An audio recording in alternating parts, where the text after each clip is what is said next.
আগুনের কাছে শীতলতা চাওয়া সে তো আমারই ভুল। আজীবন তাই সেই ভুলেরই দিতে হচ্ছে মাসুল। সমস্ত রঙের অনুপস্থিতিকেই জানবে কালো বলে। রামধনুও শ্রীহীনতায় ভুগবে শুধু একটি দাগ টানলে। সাগরের ঢেউ নেমে গেছে আগেই, পড়ে আছে বালুচর। তরঙ্গ রেখায় রেখে গেছে সেথা সুপ্ত ব্যথার সাক্ষ্য। ঘষা কাঁচ দিয়ে নীলাকাশ দেখা ব্যর্থ হবে সে চেষ্টা।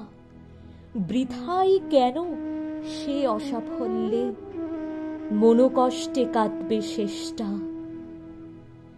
বিষণ্ণতা যদিও ছুঁয়ে যায় বারবার, নতুন করে না কিছু হারায়, তাই চেষ্টা পুনঃ ফিরে দেখার সোনালী ময়ূখের অপেক্ষায়। জীবনের প্রতিশব্দ যদি বহমানো, তাই হোক না সে মাধ্যম স্বচ্ছ বা ঘোলা। সঙ্গতিহীন হলেও হতে পারে তবু আমার লক্ষ্য ফিরোজা ছড়িয়ে ফেলা।